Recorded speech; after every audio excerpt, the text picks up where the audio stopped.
Hello everybody, welcome to Learning Launch and today we are going to start the next unit, Unit 3 of Technical Communication. Unit 1 और unit 2 की videos upload हो चुकी हैं channel पे, आप channel पे जाके देख सकते हैं। सो आज हम स्टार्ट करेंगे यूनिट 3।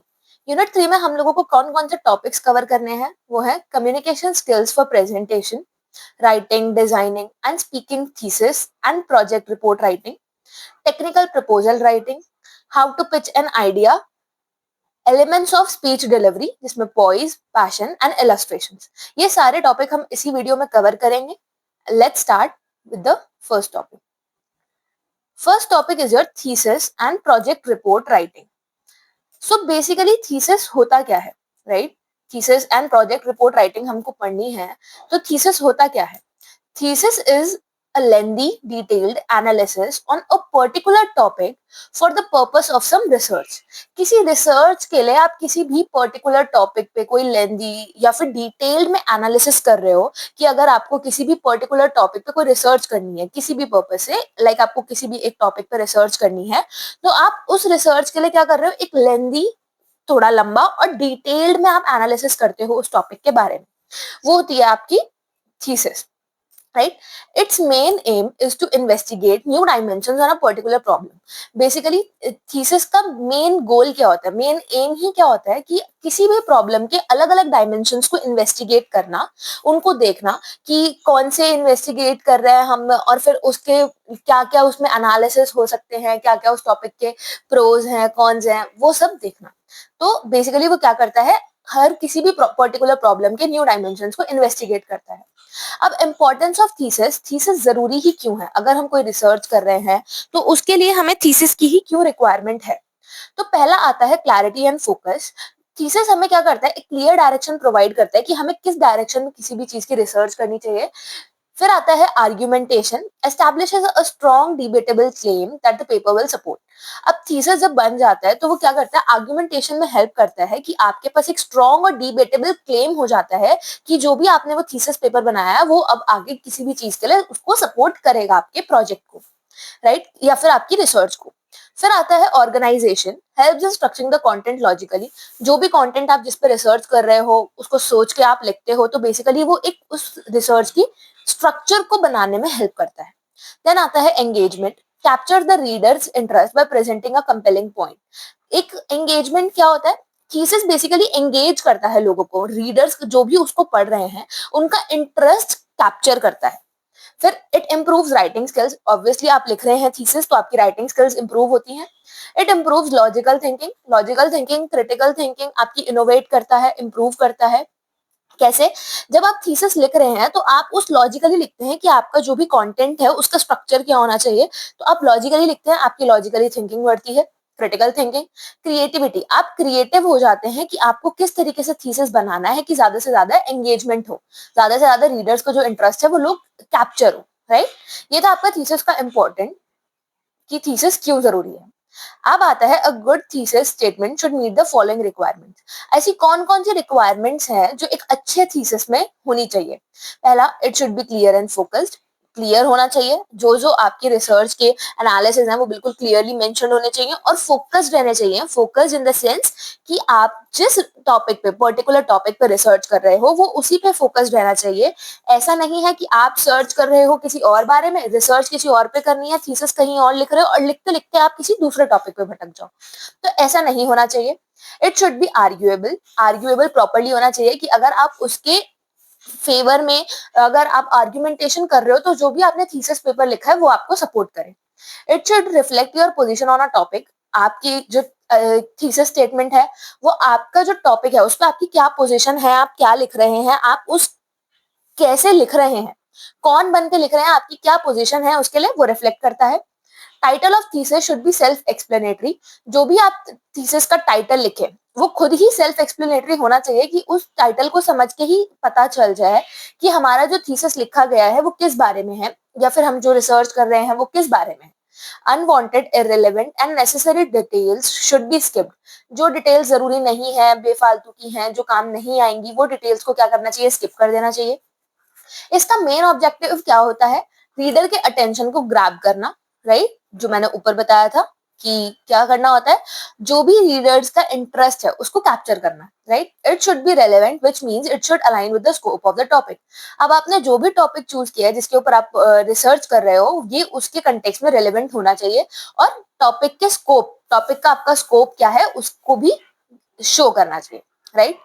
Structure of thesis. अब बेसिकली थीसिस बनता कैसे है, हमने पढ़ लिया थीसिस क्या है, थीसिस क्यों जरूरी है, थीसिस के रोल क्या है, थीसिस, एक गुड थीसिस स्टेटमेंट में क्या होना चाहिए, बट लेकिन अब ये भी तो देखेंगे कि थीसिस का स्ट्रक्चर क्या होता है।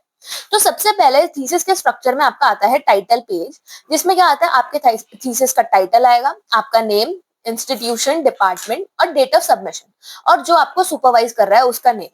फिर आता है abstract, a concise summary 150 to 300 words of the research problem. आप जो भी प्रॉब्लम पर रिसर्च कर रहे हो उसकी एक कंसाइज समरी होना चाहिए, उसमें मेथोडोलॉजी होनी चाहिए, रिजल्ट्स होने चाहिए और कंक्लूजन, कि आपने किस मेथड से उसको किया, फिर उसके क्या क्या रिजल्ट्स आए और फिर उसके क्या क्या कंक्लूजन्स थे। मतलब एक तरीके से आपके पूरे थीसिस का क्विक ओवरव्यू होना चाहिए कि आपने कैसे कैसे उसमें किया।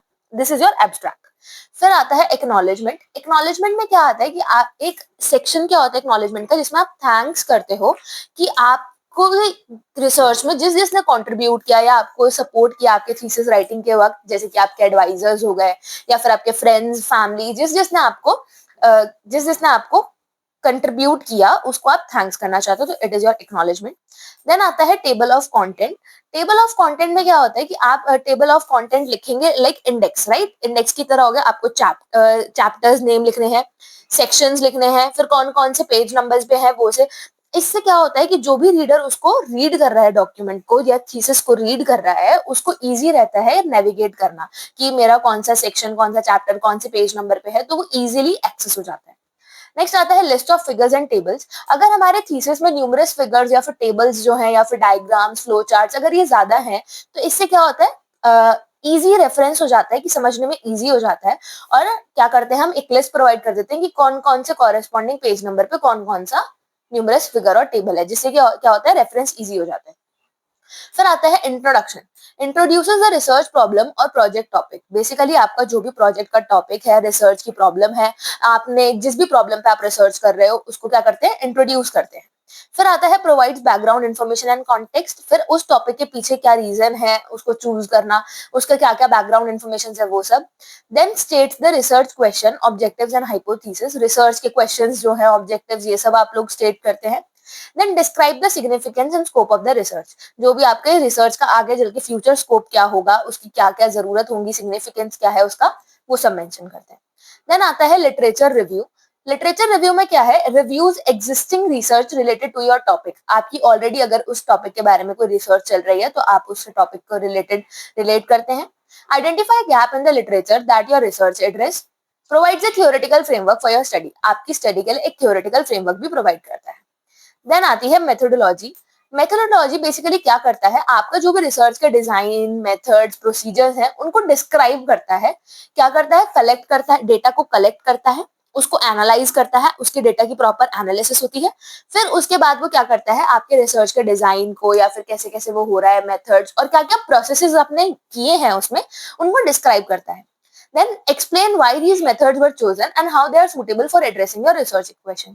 अब ये बताया जाता है फिर उसके बाद मेथोडोलॉजी में कि आपने ये मेथड्स ही क्यों चुने और ये किस तरीके से आपके क्वेश्चन, जो भी आपकी प्रॉब्लम है जिनके ऊपर आप रिसर्च कर रहे हो, उनके लिए सूटेबल कैसे हैं, वो आपको एक्सप्लेन करना होता है। देन आता है रिजल्ट्स। रिजल्ट्स में क्या होता है, अब आप क्या करोगे, आपने जो भी अपना रिसर्च, जो भी आपका रिसर्च है, जो भी प्रोजेक्ट है, जिस भी आप पर्टिकुलर प्रॉब्लम पे कर रहे हो, आप उसकी फाइंडिंग्स को प्रेजेंट करोगे वहां पे। जैसे आप टेबल, फिगर और चार्ट्स को उसमें यूज करोगे, जिससे कि आप की रिजल्ट जो भी है, जो भी आपके उसके रिजल्ट आए हैं प्रॉब्लम के, आप वो मेंशन कर सको।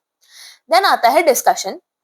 डिस्कशन में क्या होता है, interprets the result and discusses their implication. Results को देखा जाता है, डिस्कशन जब होता है रिजल्ट्स को देखा जाता है, उसमें क्या क्या इम्प्लीकेशंस हो सकते हैं उनको डिस्कस करते हैं। फिर आता है compares finding with existing research and theories. जो जो हमारी फाइंडिंग्स थे, जो जो हमारे रिजल्ट थे, उनको कंपेयर किया जाता है जो ऑलरेडी पहले ही एग्जिस्टिंग रिसर्च या फिर थ्योरीज है।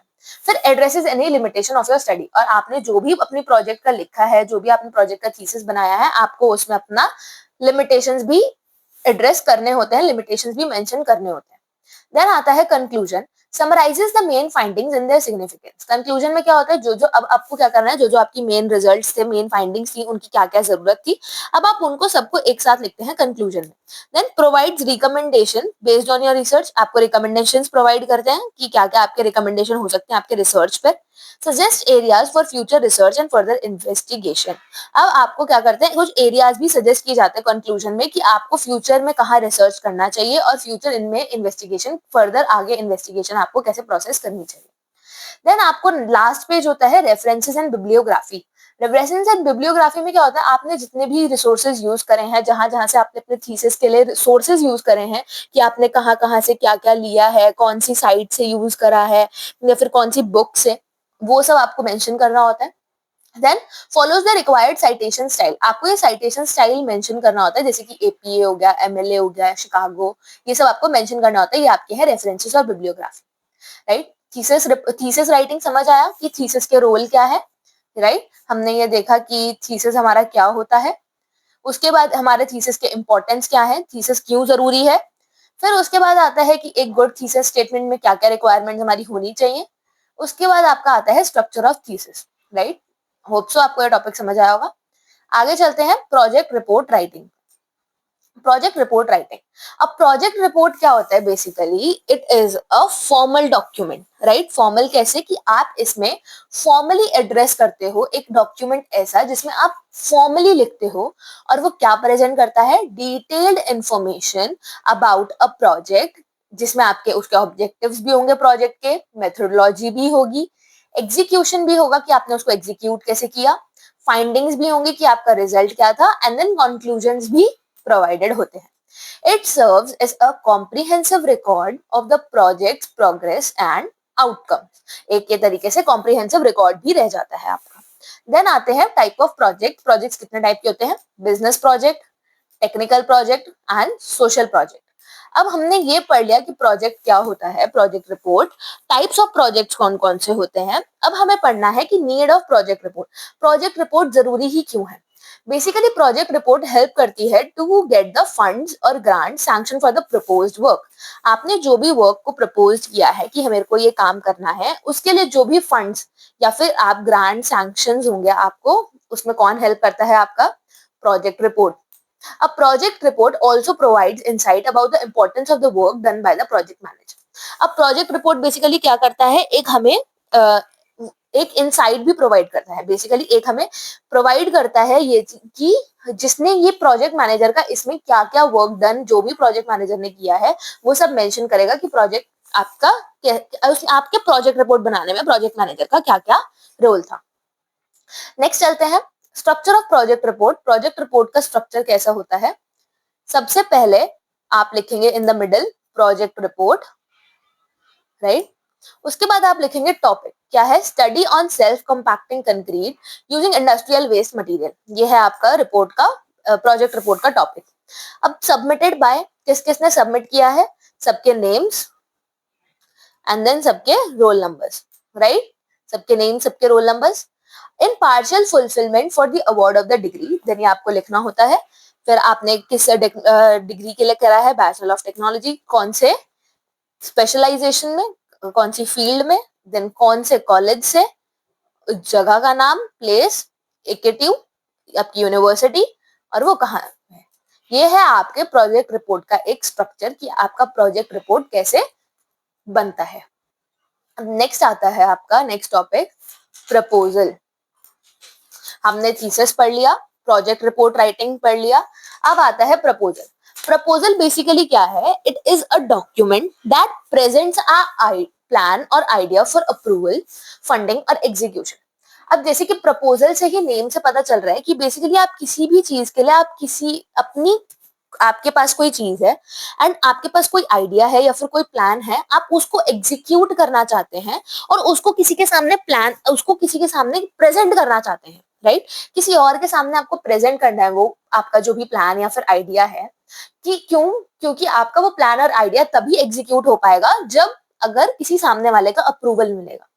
तो वो अप्रूवल के लिए जब आप प्लान, अपने आप प्लान को या अपने आइडिया को प्रेजेंट करते हो एक डॉक्यूमेंट की फॉर्म में, उसको बोला जाता है प्रपोजल, कि जिससे आपके जो भी आपका आइडिया है उसको अप्रूवल मिल सके राइट, उसको अप्रूवल मिल सके, फंडिंग मिल सके और वो एग्जीक्यूट हो पाए, right?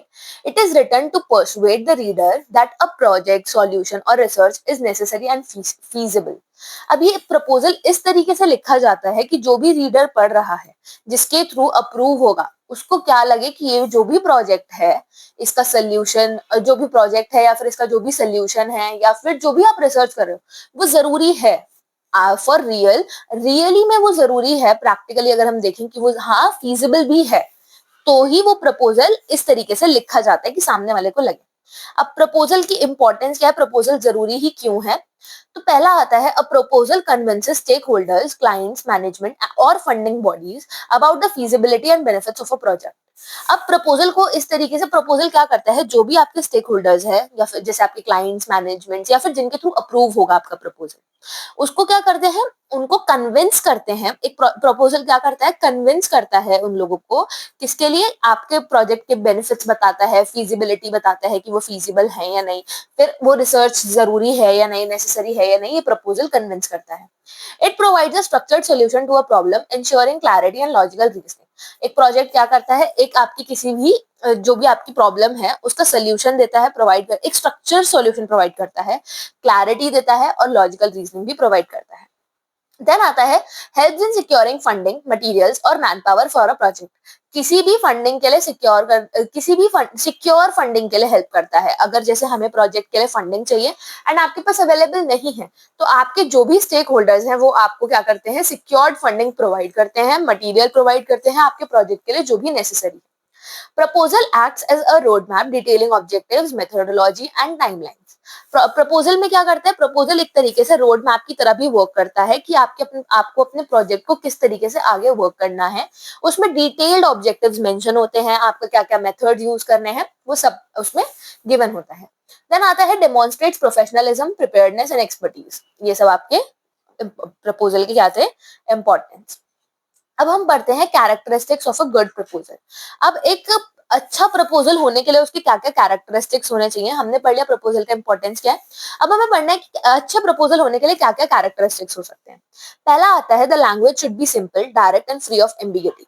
जो भी आपकी लैंग्वेज है वो सिंपल होनी चाहिए, स्ट्रेट फॉरवर्ड होनी चाहिए और फ्री ऑफ एम्बिग्यूटी का मतलब है कि आपकी लैंग्वेज में इतने भी कॉम्प्लेक्स वर्ड्स नहीं होने चाहिए कि जो सामने वाला पढ़ रहा है उसको समझ ही ना आए।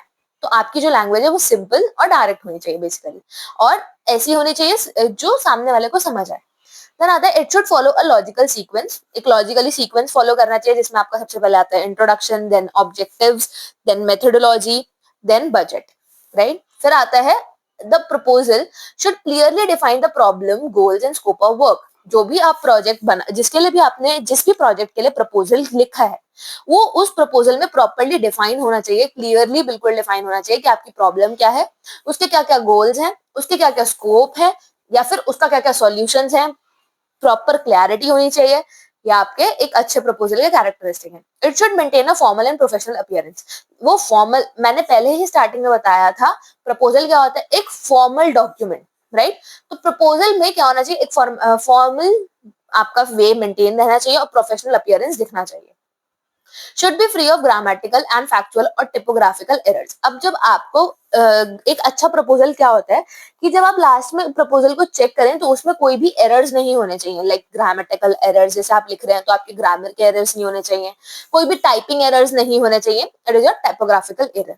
ओके, अब आता है काइंड्स ऑफ प्रपोजल। प्रपोजल किस किस क्या क्या प्रपोजल के टाइप्स हैं। पहला आता है सॉलिसिटेड प्रपोजल। इस सॉलिसिटेड प्रपोजल क्या होता है, when a proposal is invited by some individual, body or party, it is known as solicited proposal.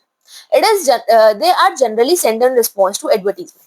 अब कौन क्या प्रपोजल होता है, अब किसी सॉलिसिटेड प्रपोजल क्या है, कोई भी एक प्रपोजल है, उसको किसी भी इंडिविजुअल बॉडी या किसी भी इंडिविजुअल पार्टी ने उसको क्या करा है, इनवाइट करा है, तो उसको बोलते हैं सॉलिसिटेड प्रपोजल। जैसे कि क्या होता है, जब हम कोई भी सॉलिसिटेड प्रपोजल्स बनाते हैं, उनके बेसिकली हम सेंड करते हैं कि किसी भी एडवर्टीजमेंट के रिस्पॉन्स में हम सेंड कर देते हैं, राइट। नेक्स्ट आता है अनसॉलिसिटेड प्रपोजल। अनसॉलिसिटेड प्रपोजल क्या होता है, sometimes the proposal are not invited by anybody but an individual or a team of individual things that a new technology or facility can be developed or modified by working on a definite plan. क्या होता है, कभी कभार क्या होता है कि कुछ प्रपोजल्स कोई भी उनको इनवाइट नहीं करता है, पर लेकिन कोई भी इंडिविजुअल या फिर टीम ऑफ इंडिविजुअल्स, राइट, कोई भी इंडिविजुअल या फिर कोई भी ग्रुप को लगता है कि हम किसी भी न्यू टेक्नोलॉजी या फैसिलिटी को डेवलप करके क्या कर सकते हैं, ये प्लान मॉडिफाई करें अगर हम, तो ये वर्क कर सकता है। तो वो क्या करते हैं, फिर एक प्रपोजल बनाते हैं कि वो हमें कैसे कैसे वर्क करना चाहिए, और उसको किसको भेजते हैं, send it to the body who might feel interested in that kind of work, जिससे जो उनको भेजते हैं जो उनको इंटरेस्ट फील हो सकता है, जो इंटरेस्टेड हो सकते हैं उस काइंड के वर्क में, राइट। इस टाइप के प्रपोजल्स को क्या बोला जाता है, अनसॉलिसिटेड प्रपोजल। सॉलिसिटेड जिसमें क्या होता है, खुद जो इंडिविजुअल्स हैं या फिर टीम ऑफ इंडिविजुअल्स हैं वो उस प्रपोजल को इनवाइट करते हैं, वो होता है सॉलिसिटेड। जिसमें अब जिस प्रपोजल में कोई भी उसको इनवाइट नहीं करता है, देन वो उसको उस मॉडिफाई करके और ऐसा प्रपोजल बनाते हैं कि वो उनको वो प्रपोजल भेजते हैं जो वो उस काइंड ऑफ वर्क में इंटरेस्टेड हो सकते हैं, तो वो होता है अनसॉलिसिटेड प्रपोजल। अब प्रपोजल का स्ट्रक्चर क्या हो सकता है, एक अच्छे प्रपोजल के 4 पार्ट्स होते हैं। सबसे पहला front matter, then technical section, then managerial section and then financial section. अब ये आपके स्ट्रक्चर्स क्या क्या होते हैं ये देख लेते हैं। पहला आता है front matter. Front matter, front matter में क्या होता है, फ्रंट मैटर हैज, अब फ्रंट मैटर में सबसे पहले पहले क्या क्या आते हैं, कवर पेज, सबसे पहले कवर पेज होना चाहिए, देन टाइटल पेज, आपका टाइटल होना चाहिए, acknowledgement, table of content, abstract और समरी। ये मैं आपको बता चुकी हूँ, मैं भी दोबारा डिस्कस कर देती हूँ। कवर पेज क्या होता है, कवर पेज में जो भी अगर कोई एक लॉन्ग प्रपोजल है, आपका प्रपोजल थोड़ा लंबा है, लिखने में डिटेल्ड है एकदम, तो उसको एक कवर चाहिए होता है। बेसिकली आप लाइट कलर्ड या व्हाइट कलर्ड पेजेस यूज कर सकते हो एज अ कवर। कवर में क्या क्या होना चाहिए, कवर पेज में नेम ऑफ राइटर जिसने लिखा है, आपकी रिपोर्ट का टाइटल क्या है, डेट, और आपके अथॉरिटी लिखनी है जिसके लिए भी आप नेम ऑफ अथॉरिटी जिसको भी आप सबमिट करोगे, राइट। फिर आता है टाइटल पेज। कवर पेज का नेक्स्ट पेज होता है टाइटल पेज, जिसमें क्या होता है, आप लोग क्या क्या टाइटल पेज में होना चाहिए, टाइटल ऑफ प्रपोजल, प्रपोजल का टाइटल क्या है, नेम ऑफ राइटर किसने लिखा है, डेट और प्रोजेक्ट नंबर। देन आता है एक्नॉलेजमेंट। एक्नॉलेजमेंट में क्या आता है कि the writer has to take assistance from other person, उन लोगों के नेम उसमें मेंशन होने चाहिए जिनके साथ वो एसोसिएटेड है, वो हो गया एक्नॉलेजमेंट। टेबल ऑफ कंटेंट में होना चाहिए कि अगर आपका प्रपोजल थोड़ा लंबा है, थोड़ा लॉन्ग है, डिटेल्ड है, तो आपको एक टेबल ऑफ कंटेंट प्रोवाइड करना होता है। टेबल ऑफ कंटेंट कैसे is equal to like index, right, कि आपने क्या लिखना है, कि कौन कौन से टॉपिक आपके कौन कौन से पेज नंबर पे हैं, जिससे इजीली एक्सेस हो पाए और इजीली रेफरेंस हो पाए। बट लेकिन अगर आपकी रिपोर्ट शॉर्ट है तो आपको टेबल ऑफ कंटेंट लिखने की कोई जरूरत नहीं है, क्योंकि ऑलरेडी शॉर्ट है आपका प्रपोजल, तो पर्सन देख सकते हैं। देन आती है summary. Summary must highlight the objective, procedures adopted and outcome of the proposal. अब लास्ट में समरी होनी चाहिए जिसमें आपका क्या है, वो सारे आपके ऑब्जेक्टिव्स क्या हैं, कैसे कैसे प्रोसीजर्स हैं, क्या क्या आपका आउटकम है उस प्रपोजल का, वो सब मेंशन होना चाहिए। नेक्स्ट आता है टेक्निकल सेक्शन। टेक्निकल सेक्शन में क्या होता है, technical section states the problem, describes the work already done, explains the objective and defines the scope and limitations of the project। Technical section क्या करता है, बेसिकली आप जिस भी प्रॉब्लम पे आपने प्रपोजल बनाया वो प्रॉब्लम बताओगे कि आपकी प्रॉब्लम क्या है, आपने उस पे कैसे कैसे काम किया आप वो बताओगे कि आपने उस प्रॉब्लम पे कैसे कैसे वर्क किया है। देन आपने उसके कौन कौन से प्रोसेसेस मेंशन किए, कौन कौन से प्रोसेस के थ्रू आपने वो किया है, वो सारे प्रोसेस एक्सप्लेन करोगे। उसके क्या क्या ऑब्जेक्टिव्स हैं, स्कोप हैं, लिमिटेशंस हैं, वो सब मेंशन करना होता है, राइट। और मेथोडोलॉजी भी मेंशन करनी होती है कि आपने कौन कौन से मेथड्स यूज किए हैं। देन आता है आपका managerial section. This section provide information about the existing and required facilities. For this, the proposer needs to mention his or her academic qualities, professional या फिर technical qualification and experience in the particular area. Managerial section में क्या आता है आपका, ये उसके बारे में इंफॉर्मेशन प्रोवाइड करता है कि जो जो आपकी एग्जिस्टिंग या फिर आपको जो जो फैसिलिटीज चाहिए वो उनकी इंफॉर्मेशन आपको प्रोवाइड करता है। इसके लिए क्या करना होता है, प्रपोजर को मेंशन करना होता है अपनी अपनी खुद की एकेडमिक क्वालिटीज मेंशन करनी होती हैं, या फिर कोई प्रोफेशनल या टेक्निकल क्वालिफिकेशन है तो वो आपको लिखनी होती है, मेंशन करनी होती है, और आपको बताना होता है कि आपको इस पर्टिकुलर एरिया में कितना एक्सपीरियंस है, राइट। फिर आता है फाइनेंशियल सेक्शन। देन इस सेक्शन में क्या होता है कि प्रपोजर जो भी जिसने प्रपोजल लिखा वो आपको क्या करता है, डिटेल्स देता है कि आपके बजट या फिर आपका कितना बजट हो सकता है, आपके कितने एक्सपेंसेस हो सकते हैं। अब इसमें आप क्या क्या इंक्लूड कर सकते हो, जो जो आपके मटेरियल यूज हुए हैं उनका कॉस्ट, क्या क्या कॉस्ट है। वेजेस, मतलब जितने भी आपके वहां पे वर्कर्स वर्क कर रहे हैं उनको क्या क्या वेजेस आपको देने पड़ रहे हैं, वो सब वेजेस। वाटर, इलेक्ट्रिसिटी, फूड, जो जो इक्विपमेंट यूज हो रहे हैं, जितनी मशीन्स यूज हो रही है, सारे आपके जितने भी एक्सपेंसेस हैं वो सारे आपको फाइनेंशियल सेक्शन में मेंशन करने होते हैं, जिससे आपके जो भी आपकी प्रॉब्लम है, जो भी आपका वो आप जिस पे भी प्रपोजल लिख रहे हो वो क्या होना चाहिए, उसके आपका बजट भी पता होना चाहिए कि फाइनेंशियल सेक्शन में कि आपका क्या बजट है उसका, राइट। ये था आपका प्रपोजल। अब एक प्रपोजल मैंने लिखा है यहाँ पे एग्जाम्पल के लिए कि a proposal for developing portable luggage carrier. अब मेरे पास एक पोर्टेबल लगेज कैरियर है, मुझे क्या करना है, उसके लिए एक प्रपोजल को डेवलप करना है। तो सबसे पहले लिखूंगी सबमिटेड टू, किसको सबमिट किया, the council of designers machine development, वहां का एड्रेस गुड़गांव। किसने सबमिट किया, बाय पलक गोयल। फिर उसके बाद कौन से आप ब्रांच से हो, कंप्यूटर साइंस इंजीनियर। देन कौन सी आपकी कंपनी है, आपकी कंपनी का नेम क्या है, Goyal marbles company. Then address Delhi, and then आपकी डेट, राइट। ये था आपका पेज। अब इसकी अगर मैं बताऊं तो इसकी समरी क्या है। Summary is a proposal, basically मैंने एक प्रपोजल डिजाइन किया है जिसमें मैं पोर्टेबल लगेज करियर को डेवलप करना चाहती हूँ। किसने लिखा है प्रपोजल, नेम और डेजिग्नेशन, तो पलक गोयल। फिर अब एड्रेस क्या है किसका, जो भी आपने लिखा है, जिसने लिखा है प्रपोजल उसकी जो कंपनी है उसका एड्रेस। तो कंपनी क्या थी, Goyals marbles company, and address, right. फिर आप लिखेंगे नेम ऑफ इंस्टीट्यूशन, इंस्टीट्यूशन का नाम क्या है जहां पे लिखा गया है, Goyal marbles company, address Delhi. फिर कितना आपको टाइम चाहिए, कि अगर आपको कोई प्रपोजल देता है कि अभी आप मेरा इतना लाइक इतना काम कर दो, तो आपको कितना टाइम चाहिए। 3 मंथ्स आफ्टर द प्रपोजल, आपको 3 मंथ्स चाहिए प्रपोजल के बाद इतना टाइम उस कंपनी को प्रॉपरली एस्टेब्लिश करने के लिए। Then duration 4 months. Amount required, कितने पैसे आपको चाहिए, कि आपके प्रपोजल का बजट है वो लिखेंगे। प्रपोजल की समरी, बेसिकली प्रपोजल वर्क क्या करता है, is anticipated to develop a portable luggage carrier. It would be a system having tube and wheels light enough to carry. आपका पोर्टेबल लगेज कैरियर में क्या होना चाहिए, लाइट एनफ टू कैरी, आप easily कहीं भी कैरी कर पाओ और ज्यादा से ज्यादा सामान होल्ड कर पाए। तो ये हो गया। देन आता है आपका कॉस्ट एस्टिमेट, कि आपका रॉ मटेरियल कितने का आएगा, इक्विपमेंट आपके कितने की यूज हो रहे हैं, एंड देन कॉन्टिजेंसी आपकी कितने की। ये हो गया आपका प्रपोजल, राइट। अब आता है आपका next, how to pitch an idea. हमने प्रपोजल पढ़ लिया कि कैसे हम उसको प्रपोजल लिखते हैं। अब हमें पढ़ना है how to pitch an idea. आपको कोई आइडिया को आपको पिच कैसे करना है। अगर आपके पास कोई आइडिया है तो आप उसको पिच कैसे करेंगे, आप उसको कैसे बताएंगे सामने वाले को कि वो मेरा एक आइडिया है और उसके क्या क्या बेनिफिट्स हो सकते हैं। वो अगर आपको सामने वाले को बताने हैं तो आप कैसे बता सकते हैं, अपने आइडिया को दूसरों के सामने रखना इज पिचिंग योर आइडिया। सबसे पहले नो योर ऑडियंस, सबसे पहले आपको जानना है कि आपकी ऑडियंस कौन है। Tailor your message to your audience needs and interest. आपको क्या करना है, पहले जानना है कि आपकी ऑडियंस कौन कौन है, लाइक आपका जो भी आइडिया है उसके रिलेटेड से कौन कौन सी आपकी ऑडियंस अट्रैक्ट हो सकती है, राइट। तो आपको उस तरीके से मैसेज देखना है कि ऑडियंस की क्या क्या नीड्स हैं, क्या क्या इंटरेस्ट है, एंड देन आपकी ऑडियंस जो है वो कैसे अट्रैक्ट हो सकती है, कैसे उनका इंटरेस्ट हम कैप्चर कर सकते हैं। देन आता है आइडेंटिफाई और टारगेट ऑडियंस। अब बेसिकली क्या करना है, अब हमें क्या करना है, रिसर्च पोटेंशियल इन्वेस्टर्स और clients to determine who you should pitch to.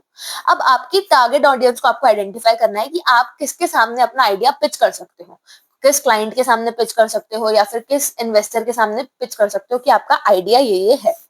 Then start with a hook. Start with a hook. Grab your audience attention with a surprising statistic, a thought-provoking question, or a personal story.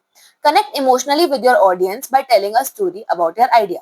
अब क्या करना है, basically आपको यहाँ smart work करना है कि आपको अपनी ऑडियंस से इमोशनली कनेक्ट होना है, कि आप इमोशनली आप ऑडियंस से कनेक्ट कर पाओ, ऑडियंस आपकी फील कर पाए कि आपको क्या फील हो रहा है, आपकी आपकी जो ऑडियंस है वो आपसे इमोशनली कनेक्ट हो जाए, जिससे आप कैसे कनेक्ट कर सकते हो, या तो आप अपनी आइडिया के बारे में स्टोरी बता सकते हो कि मेरा आइडिया मेरे को कहाँ से इवॉल्व हुआ, मैंने कहाँ कहाँ से इसके बारे में सोचा, क्या क्या स्टोरी उसके पीछे आपकी आपकी जुड़ी हुई है, आप वो बता सकते हो।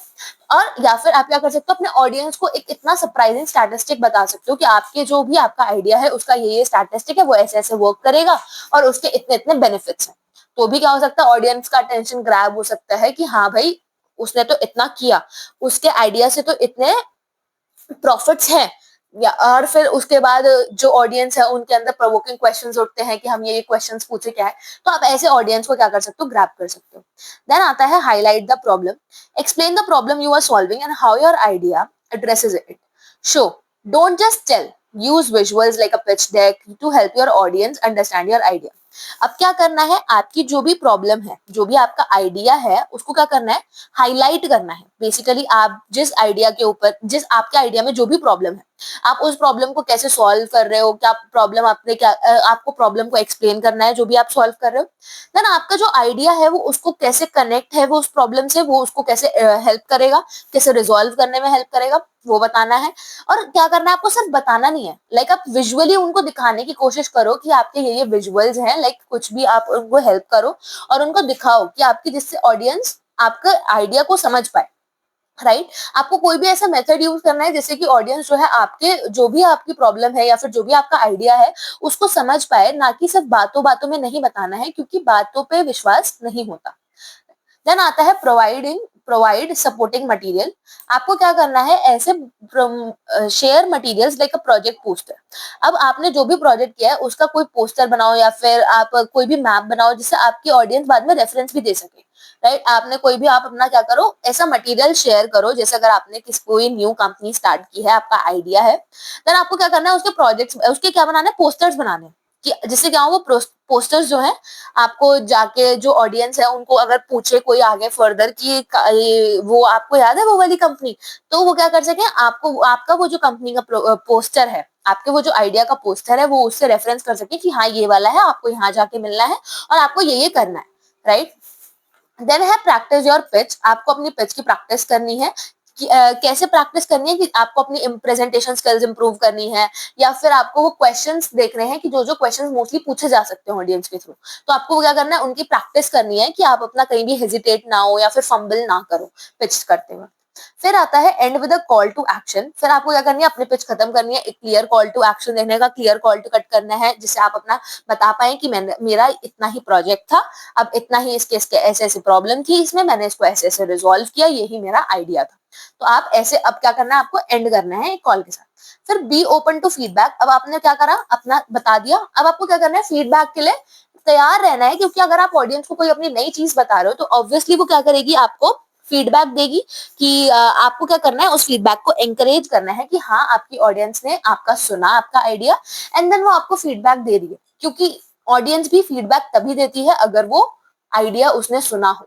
राइट, ये था आपका पिच, कि आपको अपना आइडिया पिच कैसे करना है। अब आती है टाइप ऑफ पिच, कौन कौन से टाइप्स होते हैं पिच के। पहला आता है एलिवेटर पिच। एलिवेटर पिच क्या होता है, बेसिकली एक शॉर्ट पिच होती है जिससे जो किस लिए बनाई जाती है, कि ऑडियंस में क्यूरियोसिटी स्पार्क करने के लिए और क्वेश्चंस जिससे ज्यादा पूछे जा सके। देन आती है ट्विटर पिच। ट्विटर पिच होती है ऐसी शॉर्ट पिच होती है, वो भी जो किस लिए यूज होती है, किसी भी बिजनेस आइडिया को इंट्रोड्यूस करने के लिए। देन आती है इन्वेस्टर पिच। इन्वेस्टर पिच में क्या होता है, अ पिच जो कि क्या होती है, किसी भी स्टार्टिंग में इन्वेस्टर को, पोटेंशियल इन्वेस्टर्स जो कि आपके आइडिया में इन्वेस्ट कर सके, आपका जो भी आपने आइडिया पिच किया है उसमें इन्वेस्ट कर सके, उसके लिए वो पिच, उनके लिए वो पिच की जा सकती है, जिसमें वो स्टार्टिंग में जो भी इन्वेस्टर्स हैं वो क्या कर सके, हमारी आइडिया में अपने मनी को फंड कर सके, लाइक हमें फंडिंग प्रोवाइड कर सके उस आइडिया को हमें वर्क कराने के लिए, तो वो होती है इन्वेस्टर पिच। देन आती है मीडिया पिच। मीडिया पिच किस लिए यूज होती है, एक टाइप ऑफ पिच है मीडिया पिच, जिसमें क्या करते हैं, हम मीडिया अटेंशन को अट्रैक्ट करते हैं, कोई भी स्टोरी को हाईलाइट कर देते हैं या फिर अपने प्रोडक्ट को हाईलाइट कर देते हैं, बेसिकली मीडिया का अटेंशन ग्रैब करने के लिए होती है मीडिया पिच। देन आता है सेल्स पिच। सेल्स पिच में क्या होता है, बेसिकली एक sales pitch a type of pitch जिसमें आप क्या कर रहे हो, किसी भी प्रोडक्ट या किसी भी सर्विस को बेच रहे हो, सेल कर रहे हो। आप उसमें बेसिकली फोकस किस चीज पे करते हो कि उसके फीचर्स क्या क्या है, उसके बेनिफिट्स क्या क्या है, उसकी क्या क्या वैल्यू है, वो आप किस में मेंशन करोगे, सेल्स पिच में, जिससे आप चाहते हो कि आपका आइडिया जो है या फिर आपकी जो भी प्रोडक्ट सर्विस है उसकी क्या हो, उसकी जो सेल्स है वो इंक्रीज हो सके। देन आता है आइडिया पिच। आइडिया पिच क्या होती है, basically a type of pitch जो कि किस लिए यूज होती है, आपके आइडिया को प्रपोज करने के लिए, कि आप अपना आइडिया किसी के सामने रख पाओ, आपका जो भी कॉन्सेप्ट है आप किसी के सामने रख पाओ, या फिर आप जो भी प्रॉब्लम आपने जिसको सॉल्व किया है, जिसका सॉल्यूशन फाइंड आउट किया है, आप उसको किसी के सामने पिच कर पाओ। पिच तो सबको समझ ही आ गया कि पिच क्या होती है। आपकी बेसिकली आप जब किसी के सामने अपना रखते हो कि आपको अगर अपना कोई भी आइडिया पिच करना है या फिर अपना कोई भी आपको बताना है आइडिया क्या है आपका, आपका क्या ही है, तो वो आपको बताने के लिए क्या होता है, टाइप्स ऑफ पिच। अब आता है elements of speech delivery. Speech delivery क्या होता है, उसके क्या क्या एलिमेंट्स हो सकते हैं वो देखते हैं। स्पीच डिलीवरी बेसिकली क्या होती है कि आपको कोई स्पीच देनी है, उसको आप स्पीच को डिलीवर कैसे करोगे किसी के सामने, राइट? वो क्या होती है आपकी speech delivery. Effective speech delivery in technical communication is essential for ensuring clarity, engagement and comprehension. Basically speech delivery क्या, एक अगर कोई इफेक्टिव स्पीच डिलीवरी होगी तो वो किस लिए जरूरी होती है, क्लैरिटी इंश्योर कराने के लिए, एंगेजमेंट के लिए एंड कॉम्प्रीहेंशन के लिए। अब तीन कौन कौन से क्रिटिकल एलिमेंट्स हैं स्पीच डिलीवरी के, पॉइज, पैशन और इलस्ट्रेशंस। ये जो आपके तीन क्रिटिकल एलिमेंट्स हैं, बहुत ही वाइटल एलिमेंट्स हैं, ये क्या करते हैं, बहुत ही ज्यादा एक की रोल मतलब प्ले करते हैं हमारी किसी भी टेक्निकल प्रेजेंटेशन को इम्पैक्टफुल बनाने के लिए, राइट? पहला आता है आपका पॉइज। अब हम देख लेते हैं ये तीनों टर्म्स क्या क्या होती हैं, पॉइज, पैशन और इलस्ट्रेशंस। ये हम देखेंगे कि ये जो आपकी तीन टर्म्स हैं ये क्या क्या होता है। पहला आता है पॉइज। पॉइज क्या है, confidence and composer and delivery. जो भी आप स्पीच डिलीवर कर रहे हो उसमें आपको कॉन्फिडेंस होना चाहिए, राइट? आप कॉन्फिडेंस से अगर अपने स्पीच को डिलीवर करोगे तो सामने वाला भी सुनेगा, तभी सुनेगा जब आपको में कॉन्फिडेंस दिखेगा, राइट?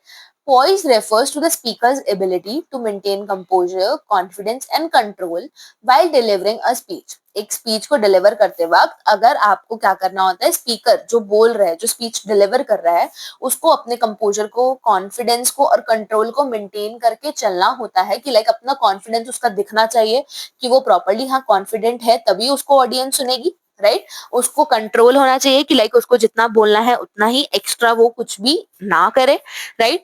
फिर इन टेक्निकल कम्युनिकेशन में पॉइज क्या होता है, क्रेडिबिलिटी और प्रोफेशनलिज्म को एस्टैब्लिश करने के लिए बहुत ज्यादा क्रूशियल होता है, राइट? अब की एस्पेक्ट्स क्या है, की एस्पेक्ट्स क्या है पॉइज के, पहला आता है बॉडी लैंग्वेज। अब पॉइज हमें कैसे देखेंगे कि पॉइज बेसिकली क्या हुआ कि हमें जिसमें कंपोजर, कॉन्फिडेंस और कंट्रोल को क्या करना होता है, मेंटेन करना होता है स्पीकर को। अब की एस्पेक्ट्स क्या है पॉइज के कि वो कैसे हो सकता है मेंटेन। पहला आता है बॉडी लैंग्वेज। आपको अपराइट पोस्चर रखना है, आपको प्रॉपरली अपने बॉडी लैंग्वेज को करना है, ज्यादा मूवमेंट नहीं करनी है और आपको नेचुरल जेस्चर्स यूज करने हैं जिससे लगे कि हाँ आपको नेचुरल हो, कोई आप बनावटी नहीं हो, या फिर आप बिल्कुल नेचुरल जेस्चर्स यूज कर रहे हो, आप बिल्कुल नेचुरल हो, आप फिल्टर्ड नहीं हो। देन क्या करना है, आई कांटेक्ट। आपको प्रॉपरली अपनी ऑडियंस के साथ क्या करना है, आई कांटेक्ट करना है जिससे ऑडियंस आपसे कनेक्ट हो सके। बट ध्यान रखना, आई कांटेक्ट में और स्टेयरिंग में फर्क होता है। आई कांटेक्ट आपको बनाना है, स्टेडी आई कांटेक्ट बनाने के, आपने देखा जिससे ऑडियंस आपकी तरफ देख रही है, एंगेज हो रही है, बट स्टेयर नहीं करना है, घूरना नहीं है, राइट? दोनों में डिफरेंस होता है। देन आता है वोकल कंट्रोल। वोकल कंट्रोल आपको क्या करना है, एक मॉडरेट पेस पे बोलना है कि आपकी जो वॉइस है, जो भी आप बोल रहे हो वो लगे कि हाँ आप नॉर्मली वॉइस में बात कर रहे हो, आपकी पेस मॉडरेट रहनी चाहिए, क्लियर रहनी चाहिए और आपको अप्रोप्रिएट पॉजेज, लाइक आपका एक स्टेटमेंट खत्म हुआ उसके बाद आपको थोड़े सेकंड का पॉज देना है, फिर उसके बाद क्या करना है, दूसरा आपको बोलना है, राइट? तो आपको क्या करना है, प्रॉपरली अपने वॉइस को वो कंट्रोल करना है कि कहाँ पे आपको थोड़ा सा, अगर आपको कोई इंपॉर्टेंट पॉइंट बताना है तो थोड़ा सा आपको वॉइस को रेज करने के, अगर आपको कोई नॉर्मल बात बोलनी है तो उसका पेस मॉडरेट रहना चाहिए, तो ये वॉइस कंट्रोल आना चाहिए। देन आता है हैंडलिंग नर्वसनेस। आपको क्या करना है, प्रैक्टिस ज्यादा से ज्यादा करनी है, डीप ब्रीथ करना है, रिहर्सल बार बार करनी है, जिससे आप क्या कर रहे हैं, आप अपनी ऑडियंस अगर आपकी कोई क्वेश्चन करती है, फीडबैक देती है या फिर क्वेश्चन करती है आपसे कोई, तो आप नर्वस ना हो और आप उस चीज के लिए प्रिपेयर्ड रहे। A poised speaker commands attention and instills confidence in the audience, making complex technical concept more digestible.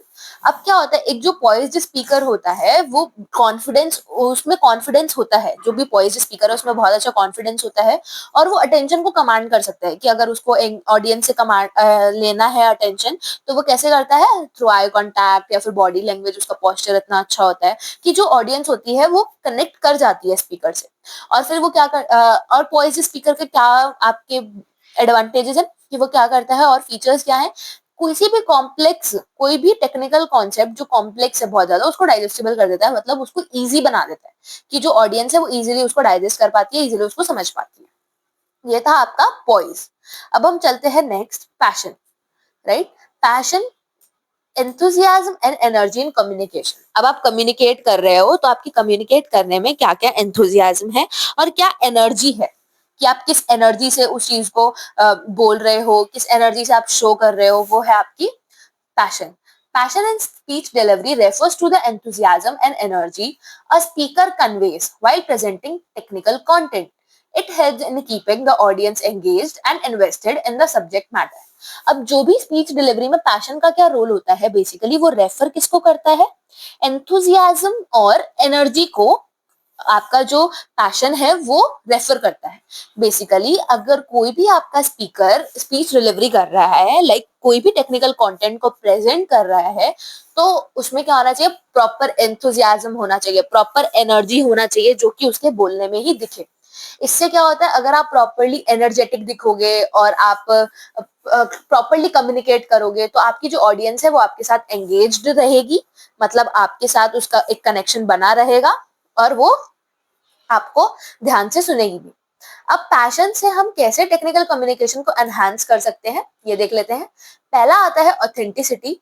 जब भी स्पीकर, अगर कोई स्पीकर बोल रहा है और वो टॉपिक में जेन्युइनली इंटरेस्टेड है, तो आपको ऑडियंस को पता चल जाता है कि हाँ वो उस टॉपिक में जेन्युइनली इंटरेस्टिंग है, वो जेन्युइनली उसमें इंटरेस्टेड है।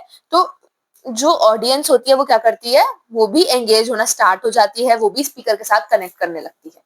देन आती है वोकल वेराइटी।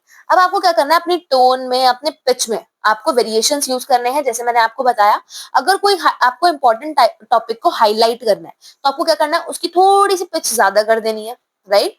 और उसको क्या करना है, आपको उसको थोड़ा फोकस से बोलना है, थोड़ा आपको ज्यादा प्रेशराइज देके बोलना है कि जो आपकी ऑडियंस है वो सुने कि हाँ इसमें इसने थोड़ा सा टोन हाई किया, तो मतलब ये पॉइंट जो है वो जरूरी है, राइट। जहाँ पे नॉर्मल है आपको उसमें नॉर्मल कर लेनी है वॉइस, जहाँ पे आपको आराम से बोलना है। तो it is your vocal variety, like आपको अपने वॉइस कंट्रोल, राइट। नेक्स्ट आता है इंटरैक्टिव एंगेजमेंट। आपको क्या करना है, आप जैसे, अब क्या होता है, अगर आप स्पीच डिलीवर कर रहे हो और आप बोले जा रहे हो बोले जा रहे हो बोले जा रहे हो, ऑडियंस भी एक टाइम पे आके बोर हो जाती है कि क्या बोल रहा है, क्या सुनना है नहीं सुनना है, या फिर काम का है नहीं है। तो वो उस पॉइंट पे आपकी ऑडियंस ना पहुंचे, उसके लिए आपको क्या करना है कि स्पीच डिलीवर करते वक्त आपको अपनी ऑडियंस से भी एंगेज रहना है। और वो आप कैसे रह सकते हैं कि लाइक अगर आप जिस भी टॉपिक पे स्पीच डिलीवरी दे रहे हैं, तो आप ऑडियंस से पूछ सकते हैं कि आपने ये सुना है, लाइक उनसे क्वेश्चंस पूछ सकते हैं, जिससे आपकी ऑडियंस भी साथ के साथ पार्टिसिपेट करे। और अगर आप कुछ पूछ रहे हैं तो डायनेमिकली उसको रिस्पॉन्ड भी करे। तो वो हो गया इंटरैक्टिव एंगेजमेंट, जो स्पीकर और ऑडियंस के बीच में मेंटेन रहना चाहिए। फिर आता है story telling approach. Integrate real world examples और case studies to make technical content relatable. अब आपने कोई स्टोरी टेलिंग कर दी, देखिए आप बताए जा रहे हो, बातों में बताए जा रहे हो, तो कोई आपकी बातों पे कैसे विश्वास करे।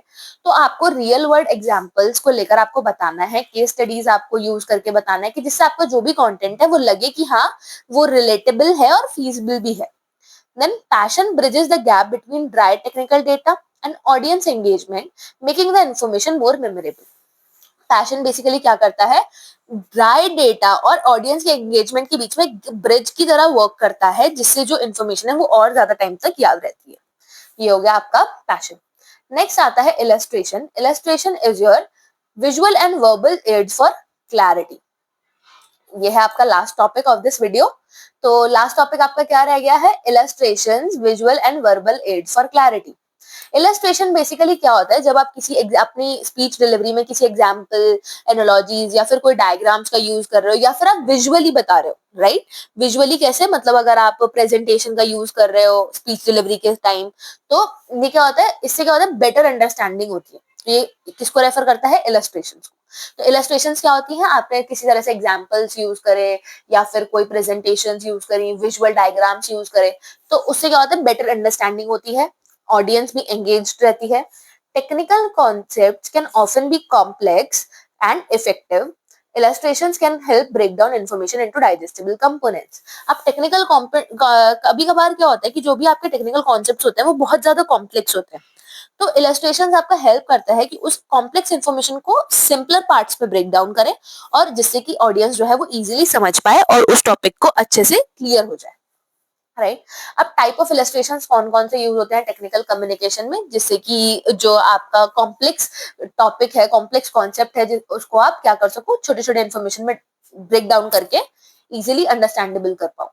तो पहला आता है विजुअल एड्स। विजुअल एड्स में क्या आया कि आप पावर पॉइंट प्रेजेंटेशन दिखा रहे हो, चार्ट्स यूज कर रहे हो, डायग्राम्स बता रहे हो, अपने किसी भी जो भी आप स्पीच डिलीवर कर रहे हो उसको समझाने के लिए। देन आता है एनालॉजीज एंड मेटाफर्स। आप क्या कर रहे हो, कॉम्प्लेक्स आइडियाज जो भी हैं उनको एवरीडे सिनेरियो से रिलेट कर रहे हो, कि आपके अगर कोई भी आइडिया है आप उसको रिलेटिवली कंपेयर कर रहे हो कि डे टू डे लाइफ में ऐसा होता है, तो वो क्या करता है, इंप्रूव करता है आपकी स्पीच डिलीवरी को। देन आता है डेमोन्स्ट्रेशन एंड सिमुलेशंस। इसमें क्या होता है, लाइव डेमोन्स्ट्रेशंस और software simulations enhance hands on understanding. If suppose अगर आप कोई स्पीच डिलीवरी दे रहे हो एंड वो किसी भी ऐप के बारे में, राइट, किसी भी सॉफ्टवेयर के बारे में, तो आप क्या कर सकते हो, उसको बातों बातों में ना बता के आप उसका लाइव डेमोन्स्ट्रेशन भी दिखा सकते हो कि वो लाइव ऐसे वर्क करता है, और अगर आप उस पर ऐसे क्लिक करेंगे तो वो इस चीज पे डायरेक्ट करेगा पेज। तो ये क्या हो गई, आपकी लाइव डेमोन्स्ट्रेशन हो गई, राइट? कि जिससे क्या हुआ, आप साथ साथ ऑडियंस को समझ भी आ गया कि ऐसे ऐसे करना है। देन आता है केस स्टडीज एंड एग्जाम्पल। अब आपको क्या करना है, रियल वर्ल्ड के एग्जाम्पल्स प्रोवाइड करने हैं या फिर केस स्टडीज देनी है, जिससे कि प्रैक्टिकली भी सोच पाए ऑडियंस कि प्रैक्टिकली ये वर्क कैसे करता है। क्या क्या थ्योरेटिकल आपने, सिर्फ थ्योरेटिकल इन्फॉर्मेशन जो आपने प्रोवाइड की स्पीच डिलीवरी में, इट्स ओके, बट लेकिन आप उसके साथ साथ ऑडियंस आपकी प्रैक्टिकली भी सोच पाए, तो उसको आपको क्या करना होता है, रियल वर्ल्ड एप्लीकेशंस और केस स्टडीज भी प्रोवाइड करनी है। Then, illustration strengthen retention and comprehension, making technical content more accessible to diverse audience. अब आपको क्या करना है, illustrations की हेल्प से क्या होता है, बेसिकली जो भी आपका टेक्निकल कंटेंट है वो उसको अलग अलग ऑडियंस के साथ एक्सेसिबल कर देती है, कि जो आपकी ऑडियंस अलग अलग फील्ड की है, अलग अलग जगह से है, अलग अलग आपकी डाइवर्स ऑडियंस है बहुत, उसको क्या कर देती है, उसमें भी एक्सेसिबिलिटी ला देती है कि आपके वो टेक्निकल कंटेंट को सुन पाए। ये कौन करता है, इलस्ट्रेशंस, राइट? हमारा यूनिट खत्म हो चुका है, मैं आपको सिलेबस पे ले जाके एक बार दिखा देती हूँ। हमने कम्युनिकेशन स्किल्स में पढ़ लिया है thesis and project report writing. Technical proposal writing भी हमने पढ़ लिया कि प्रपोजल को हम कैसे ड्राफ्ट करते हैं, क्या प्रपोजल होता है। हमें आइडिया को पिच कैसे करना है वो भी हमने पढ़ लिया कि हम आइडिया को पिच कैसे करते हैं, टाइप्स ऑफ पिच क्या क्या है। देन आता है एलिमेंट्स ऑफ स्पीच डिलीवरी, वो भी हमने पढ़ लिया है, पॉइज क्या होता है, पैशन क्या होता है, और इलस्ट्रेशन क्या होते हैं। ये तीनों मैं आपको बता चुकी हूँ। इसी के साथ आपकी यूनिट कवर हो गई है। लास्ट में मैंने आपको कुछ प्रैक्टिस क्वेश्चंस दिए हैं। ये प्रैक्टिस क्वेश्चंस हैं जो कि एग्जाम में पूछे जाते हैं, आपके लास्ट ईयर के भी कुछ क्वेश्चंस हैं जो कि एग्जाम में आपके पूछे जाते हैं, तो ये आप क्वेश्चंस प्रैक्टिस कर सकते हैं। And that's it for the today's video. Hope so आपको वीडियो समझ आई होगी। अगर आपको वीडियो पसंद आई हो तो do like, share and subscribe, और अगर आपको कोई भी डाउट हो तो आप कमेंट करके पूछ सकते हैं। आगे की और यूनिट की वीडियोस के लिए स्टे ट्यून्ड। Thank you.